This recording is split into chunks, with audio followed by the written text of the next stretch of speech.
Hello friends, you are watching front line accounting और हम कर रहे हैं कैश बुक का चैप्टर, जिसके अंदर अभी तक हमने करा सिंगल कॉलम की कैश बुक और उसके बाद हमने करी डबल कॉलम की कैश बुक। डबल कॉलम की कैश बुक के अंदर आपने देखा कि कॉन्ट्रा एंट्री कैसे बनाई जाती है। मेन हमारी वहां पे थी कॉन्ट्रा एंट्री। कॉन्ट्रा एंट्री के बाद आपने देखा कि बैंक ओवरड्राफ्ट अगर दिया हो तो क्या करते हैं, और अगर बैंक ओवरड्राफ्ट ना दिया हो तो क्या करते हैं। ये सारी बात हमने पीछे वाले चैप्टर में पढ़ी, ये पीछे वाली वीडियो के अंदर हमने देखी। इसी वीडियो में हमने देखा कि अगर कोई चेक हम रिसीव करते हैं और उसे किसी थर्ड पार्टी को इंडोर्स कर दें तो हम उसकी एंट्री नहीं बनाते। और साथ ही इस बात का ध्यान रखना पड़ता है कि अगर चेक रिसीव करा जाए तो पहले ये देख लिया जाए कि उसी डेट में डिपॉजिट करा है या अगली डेट में। अगर आप अगली डेट में कहीं डिपॉजिट करते हैं तो जिस डेट में आप चेक लेते हैं उस डेट में जनरल एंट्री पास होती है, पहले जनरल एंट्री, और उसके बाद जब आप उसे जमा करते हैं तब आप उस एंट्री को लिखते हैं, और वो भी किसके नाम से, चेक इन हैंड के नाम से या उसके नाम से। तो ये सारी की सारी बातें आपने उसमें पढ़ी। अब हमारा अगला टॉपिक जो है उसका नाम है पैटी कैश बुक। अब ये पैटी कैश बुक होती क्या चीज है? पैटी कैश बुक का मतलब होता है कि एक मेन अकाउंटेंट बिजनेस में काम कर रहा है, जो सीनियर अकाउंटेंट है, अचानक उसे कोई काम पड़ता है या वो किसी छुट्टी पर जाता है तो अपनी जगह वो किसी जूनियर अकाउंटेंट को बैठा जाता है। अब जूनियर अकाउंटेंट या सीनियर अकाउंटेंट जो होते हैं वो दोनों मिलकर काम करते हैं, क्योंकि छोटे मोटे काम जो है वो जूनियर अकाउंटेंट करता है, और जो बड़े बड़े काम होते हैं, जो जितने भी काम होते हैं वो सारे का सारा मेन अकाउंटेंट करता है।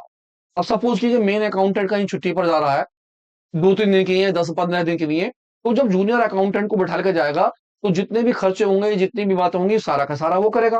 तो वो क्या करता है, कुछ पैसे अपने जूनियर अकाउंटेंट को दे जाता है और कहता है कि ऑफिस के अंदर जितने भी खर्चे हों आप करते रहिएगा और इसमें से पेमेंट करते रहिएगा। तो इसका मतलब ये हुआ कि हम पैटी कैश बुक के अंदर जूनियर अकाउंटेंट का वर्क करते हैं। जब जूनियर अकाउंटेंट अपना वर्क कर रहा होता है तो उस चीज को उसी के हिसाब से लिख दिया जाता है, और जब सीनियर अकाउंटेंट आता है तो उन सारी की सारी बातों को एक पर्टिकुलर कॉलम के अंदर, उन चीजों को एक हेड देकर सॉल्व कर लेता है। तो ये सारी की सारी चीजें जो कहलाती हैं इसे हम बोलते हैं petty cash book. Petty cash book हमारी एसेट्स होती है, जिसे हम एसेट्स में रखते हैं कैश के नाम से ही।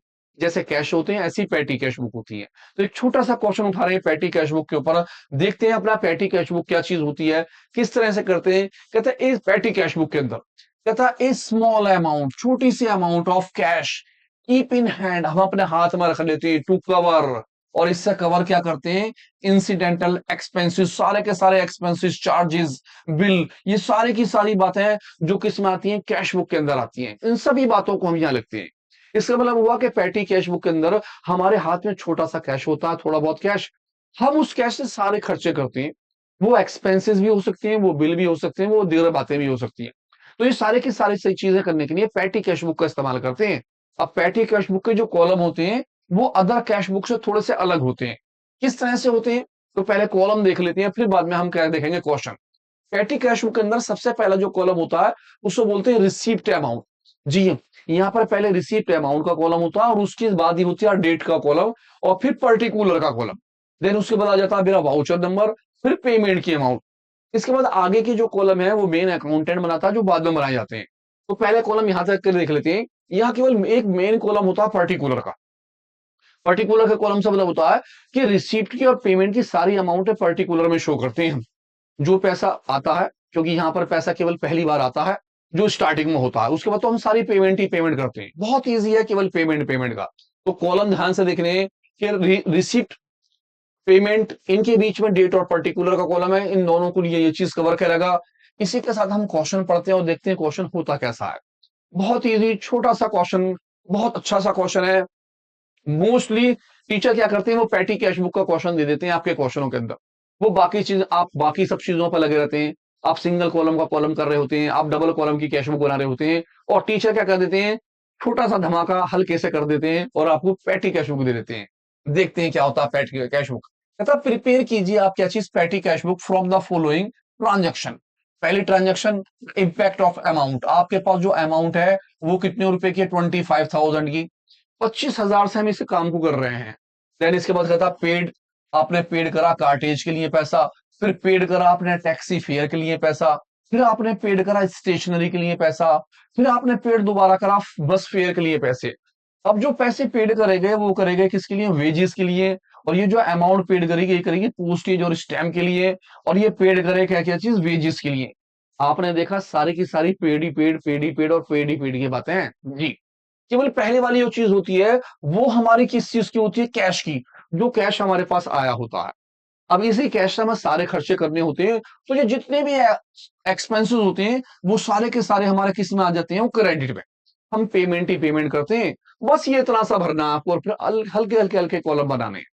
तो देखते हैं किस तरह से भराया जाएगा।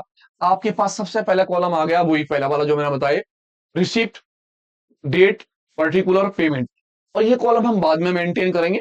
इससे पहले हमें देख वाली अमाउंट जो है वो है मई फर्स्ट में 25,000 रुपए की। ये पैसा हमें रिसीव हुआ होगा, इसलिए हमने सबसे पहले डेट लिखी मई फर्स्ट और लिखा यहाँ पर टू कैश। जब कोई पैसा रिसीव होगा तो टू कैश, और क्योंकि पैसा रिसीव हुआ है तो हम अमाउंट किस में दिखाएंगे, रिसीप्ट वाले कॉलम में। और कितने पैसे, जो पास हमारे पास अमाउंट है कितने की, 25,000 की, इस अमाउंट को आप रिसीप्ट के कॉलम में दिखा देंगे 25,000। अब इसके अलावा और कोई भी अमाउंट इसमें नहीं आनी। अब जितनी भी अमाउंट आएंगी सारी पेमेंट में आएंगी, और आप हर किसी के अंदर बाय लिखेंगे। बाय, बाय क्यों, क्योंकि पेमेंट जो है वो क्रेडिट साइड में आता है तो हम उसे बाय सब में शो करते हैं। इसका मतलब ये हुआ कि पर्टिकुलर एक ही कॉलम रहेगा, टू बी इसी में रहेगा और बाय बी इसी में, क्योंकि बार बार हमारी डेबिट की अमाउंट नहीं आती है, कोई रिसीव की अमाउंट नहीं आती, तो एक ही कॉलम चलता है। अब जितनी भी ट्रांजेक्शन होंगी वो सारी बाय से लिखी जाएंगी। जैसे कि हमने पेड करा कार्टेज 1200 रुपए का, मई वन में कार्टेज के 1200 रुपए, तो मैंने लिखा यहां पर मई फर्स्ट बाय कार्टेज, कार्टेज, और अमाउंट आ गई 1,200 रुपीज पेमेंट के अंदर। नेक्स्ट हमारे पास इसके बाद है मई थ्री में टैक्सी फेयर, ये कार्टेज था और अब हमारा आ गया टैक्सी फेयर 900 रुपए का। तो 3 तारीख में मई थ्री, हमने लिखा मई थ्री बाय टैक्सी और फेयर, आपने टैक्सी फेयर के पैसे दिए और अमाउंट जो दिया आपने कितने रुपए की दी, 900 रुपीज की, आपने 900 रुपए यहां लिख दिए। नेक्स्ट आपकी डेट जो है उसके अंदर क्या है, मई 8, और मई 8 में क्या है, स्टेशनरी 500 की, आगे मई 8, क्योंकि पेमेंट है तो मई 8 बाय स्टेशनरी। स्टेशनरी के कितने रुपए थे हमारे पास, 500 रुपीज, 500 रुपए यहां आ गए। इसके बाद हमारा नेक्स्ट आया मई 11 के अंदर, आपने बस फेयर के दिए 1,200 रुपीज, आ गए मई 12, और बाय बस फेयर, आपने बस फेयर दिया, बस का किराया दिया, और कितने रुपए का किराया दिया, 1,200 रुपए का। क्योंकि सारी की सारी बातें जो है पेड की हैं, इसलिए सभी बातों को क्रेडिट साइड बाय में शो करा जा रहा है। मई 14, इस बार वेजेस है 900 रुपीज की, तो आ जाते हैं मई 14, और मई 14 में लिखा हमने बाय वेजेस, आपके वेजेस के पैसे कितने रुपए आ गए, 1,400, आपने 1,400 रुपीज लिख दिए। वेजेस के 900 रुपीज, आपने लिखने हैं वेजेस के 900 रुपीज, आगे वेजेस के 900 रुपीज। नेक्स्ट आ गए इसके बाद हमारे पास है मई 15, पोस्टेज एंड स्टैम्प 300 रुपीज, मई 15, मई 15 में आ गया बाय पोस्टेज, यानी कि आपने डाक टिकट के पैसे दिए पोस्टेज। मई 15 में पोस्टेज की जो पैसे हैं वो कितने हैं, 300 रुपीज, 300 रुपए इसकी अमाउंट आ गई। नेक्स्ट इसके बाद हमारे पास लास्ट डीलिंग जो है वो है मई 16 में, पेड करे दोबारा से भी जिसके 1,200 रुपए, मई 16 आ गए, मई 16 के अंदर बाय वेजिस, वेजिस के, और वेजिस की जो अमाउंट है इस बार वो कितने रुपए की है, 1,200 रुपीज, आपने 1,200 रुपए वेजिस के लिए दिए। इस तरह से जितने भी एक्सपेंसेस होंगे वो सारे एक्सपेंसेस क्रेडिट साइड में आएंगे। आपकी ये साइड डेबिट की है, ठीक है जी, आप इस साइड में डेबिट, ये साइड आपकी डेबिट की है, आप डेबिट में पैसे लिखेंगे, और आपकी ये वाली साइड जो है वो कौन सी है, वो क्रेडिट की। तो क्रेडिट की वजह से जितनी भी पेमेंट करी वो सभी किसके नाम से लिखी गई, बाय के नाम से, आप सब में बाय बाय लिख देंगे। अब इसके बाद आप बैलेंस निकालेंगे, देखेंगे 25,000 सबसे ज्यादा था, इसी अमाउंट को हमने नीचे लिख दिया 25,000, यही 25,000 आपका इस साइड आ जाएगा। अब इसके अंदर आप करेंगे टोटल, जितने भी ऊपर के एक्सपेंसेस हैं ये टोटल 1,200, 900, 500, 1,200, 900, 300, 1,200, इन सभी के टोटल 12, 24, 36, 36, 44, 6,200 रुपीज, मेरा टोटल आया 6,200 रुपीज। चेक कर लेते हैं एक बार, 1,200, 1,200, 1,200, 1, 2, 3, 36 12 चौक 48 48 12 पंजे 60 और 2 62 6,200 रुपीज। अब 25,000 से 6,200 को क्या कर देंगे माइनस। मैं करता हूं 25,000 इसमें से माइनस कर रहा हूं कितने 6,200 रुपीज माइनस। जैसे पहले माइनस करते थे उसी तरह डेबिट वाली साइड में से क्रेडिट वाले टोटल को आप क्या कर लेंगे माइनस। मैंने कहा 0 0 10 से 2 गया 8 यहाँ आ गया 4 14 से हमारा गया 6 बचे 8 1 आ गया 18,800 रुपीज। और ये अमाउंट जो कहलाएगी आपकी पहले की तरह है जिसको आप लिखते थे बाय बैलेंस बीडी, आप इसी डेट में मई 15 के अंदर ही या मंथ 16 में लिख देंगे बाय बैलेंस। आपका ये बैलेंस क्या निकल के आया सीडी, आपका कैरी डाउन का बैलेंस निकला कितने रुपए का 18,800 रुपीज का आपका बैलेंस।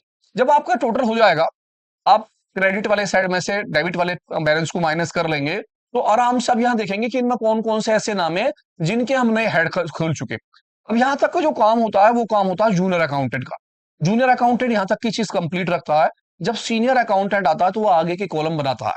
वो ये देखता है इनमें ऐसी कौन कौन सी बातें हैं जो बार बार रिपीट हो रही हैं, वो उनके नए नए कॉलम बना के रख लेता है। जैसे कि अगर मैं ध्यान से देखूं तो टैक्सी फेयर, एक तो मेरे यह हो गया टैक्सी फेयर, एक मेरा बस फेयर हो गया। ये नाम मेरा 2 बार आया तो मैंने एक नया नाम दे दिया ट्रेवलिंग एक्सपेंसेस।